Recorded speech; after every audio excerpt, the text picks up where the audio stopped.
رحیم یار خان میں FFC چوک پر CTD نے کارروائی کر کے 2 ملزمان کو گرفتار کر لیا۔ CTD ذرائع کا کہنا ہے کہ ملزمان انتہائی سنگین وارداتوں میں مطلوب تھے۔ ان کا تعلق قبائلی علاقے بانا سے ہے۔ رحیم یار خان ہی میں 20 مقامات پر پولیس، ایلیٹ فورس اور خفیہ اداروں کے اہلکاروں نے کامبنگ آپریشن کیا۔ گھر گھر تلاشی کے دوران 20 افغانیوں، 1 اشتعالی سمیت 28 ملزمان کو اسلحہ اور منشیات سمیت حراست میں لے لیا گیا، جبکہ رینجرز اور پولیس نے رینجرز پبلک اسکول کے اطراف میں مشترکہ کارروائی کر کے 3 مشتبہ افراد کو پکڑ لیا۔ حافظ آباد میں پولیس اور قانون نافذ کرنے والے اداروں نے کامبنگ آپریشن کر کے 27 ملزمان کو گرفتار کر کے اسلحہ برآمد کر لیا۔ چنیوٹ کے مختلف علاقوں میں 83 مشکوک افراد کی بایو میٹرک ڈیوائس سے تصدیق کی گئی۔ اس دوران اسلحہ اور منشیات برآمد ہونے پر 5 ملزمان کو پکڑ لیا۔ ادھر ہنگو میں پولیس نے 15 مشکوک افراد کو گرفتار کیا۔ آپریشن کے دوران 3 غیر رجسٹرڈ موٹر سائیکلیں بھی برآمد ہوئیں۔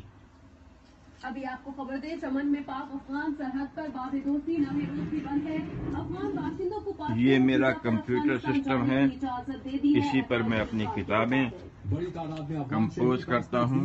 افغانستان چلے گئے ہیں FIA حکام کا ایسا کہنا ہے۔ مزید بتا رہے ہیں جیو نیوز کے نمائندے نور زمان اشرف سے۔ میں پاک افغان چمن بارڈر پر موجود ہوں۔ آپ دیکھ سکتے ہیں کہ باب دوستی میرے پیچھے نظر آ رہا ہے۔ آج 9 دن ہو گئے کہ پاک افغان سرحد ہر قسم کی آمد کے لیے سیل ہے، غیر روایتی راستے بند ہے، لیکن آج میری مرتبہ یہ میرے نانا ہے مرزا قاسم بیگ، پاکستانی شہری پاسپورٹ ویزا پہ افغانستان جانا چاہ رہے ہیں۔ یہ میں جنرل مرزا اسلم بیگ کے ساتھ، بچے بزرگ اور بیمار افراد یہ کو پرنس عبد المجید مرحوم، یہ پرنس عبد المجید کے ساتھ میں اور سلیم حامد علی۔ یہ دیکھیے ادھر کی کتابیں۔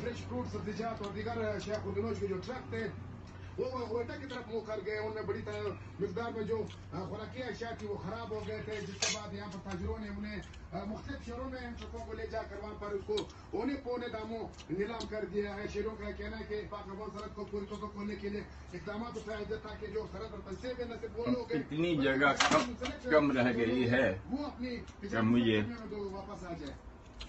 ملتان میں آتش بازی کے اطلاع پر مہندی کی تقریب میں پولیس کی انٹری، دلہا کو حراست میں لیے جانے پر باراتی پولیس پر ٹوٹ پڑے۔ پولیس نے ہاتھا پائی کا مقدمہ دلہا سمیت 40 افراد کے خلاف درج کر لیا۔ دلہا کے والد سمیت 7 افراد کو گرفتار کر لیا گیا۔ ملتان کے تھانہ بہاؤدین زکریا میں دلہا کے 40 رشتہ داروں کے خلاف پولیس نے اسلحہ چھینے اور حملہ کرنے سمیت آتش بازی اور ہوائی فائرنگ کی دفعات کے خلاف مقدمات درج کیا ہے۔ ملتان کی